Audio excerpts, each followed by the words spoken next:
Law is a crucially important concept of the ancient Egyptians in order to understand Joseph Smith's facsimile number 3 explanations, because G. Vanderloo noted that there are 3 essential features or truths, the Waarheidsmoment, of the Egyptian Ba. These 3 areas are: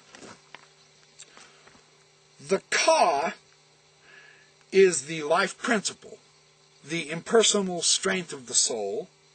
It is the double of the person, and it is a protective spirit.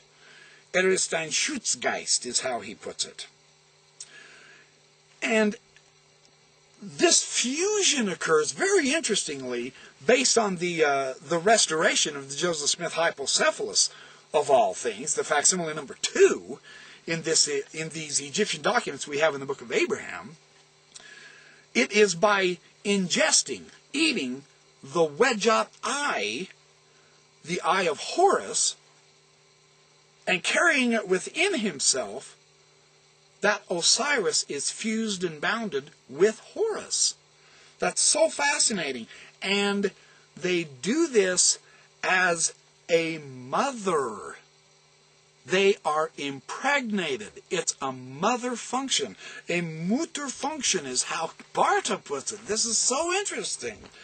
He functions as both father and mother, the combining of the sexes as well as their roles, because the swallowing of the Horus eye was understood as an impregnation through the mouth, as it is with the sun mother nut. So this may shock us Westerners. This isn't our conception at all. No, it's not. It's the Egyptian conception.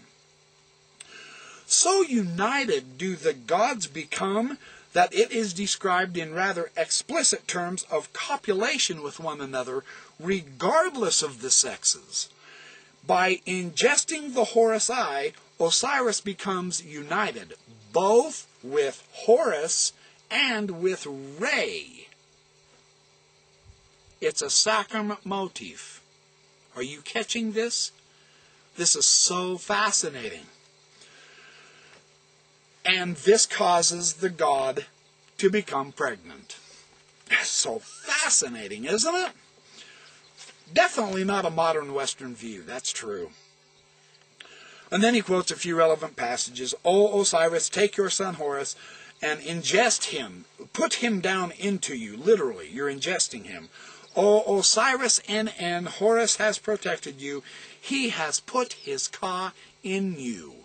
His Ka, his spirit. The god has put his spirit into the person, the mortal, because the mortal has ingested this Horus eye. Just exactly as the gods did. The humans are imitating the gods, and they are thus becoming like them.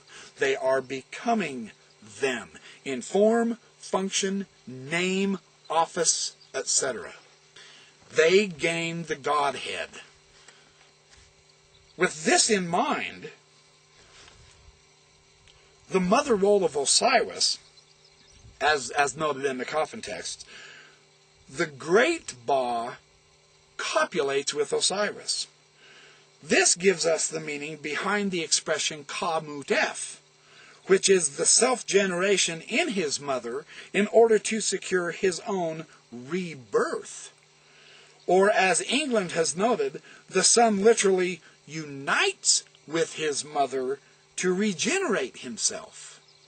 This is what Joseph Smith could have meant in identifying Pharaoh and Prince of Pharaoh with the mother goddesses, Isis and Mot.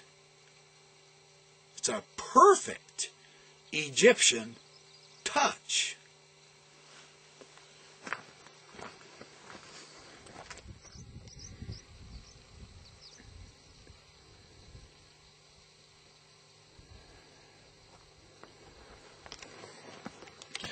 Now, this discussion on the fusion of the gods as an impregnation and in graphic sexual terms and all that, this has nothing to do with sexual promiscuity and immorality. So spare me that lecture. I know that's how the Tanners approach this. It's just more of the pagan rites and on and on. No, it's actually part of the Hebraic ancient priesthood also. There is a fusion that occurs. there is an identification of the divine with the human. In fact, I have a rabbinical on the Shema and its blessings. One of the Jewish rabbis say the whole point of prayer is to unify with the gods. It is to become one with God. That's why we pray. It's fascinating insight, isn't it? Well, anyway, more on this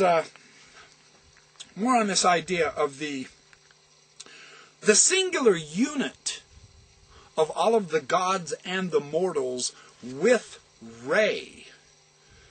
Believe it or not, this is what Joseph Smith said were the grand keywords of the holy priesthood in figure 3 in facsimile 2. The wedge-out eyes are in that ship of the god. I've got some very interesting things on that as well. This is the idea behind the grand keywords of the holy priesthood. What could be more grand than gaining the functions, the offices, the authorities, and the life of the god, or the gods and goddesses? See, it's a happy family setting. We're talking the eternal family principle here. It's fascinating when it gets put all together. Now, it is also interesting here. When the Baas unite and they coexist within one another, and Hans Bonnet has shown this in his Lexikon der Ägyptischen Religionsgeschichte. Boy, that's a mouthful, isn't it? His lexicon on Egyptian religion. It's all in German. Boy. And this is brought down to humanity as well. This idea of the unification of the Baas, of the gods, it's also brought down to humanity. And this is regardless of the sex of either the human or the god, and this is shown in the Joseph Smith papyri, interestingly enough. Little Tasher Min, she's the female in the Joseph Smith papyri. She is Osiris, the male deity. You see that? The sexes doesn't matter. So if it doesn't matter in the Joseph Smith papyri, and the Egyptologists Klaus Baer and John Wilson have shown that Tasher Min is Osiris, why would it matter on the other end of the spectrum? We have a female mortal uniting with the male god.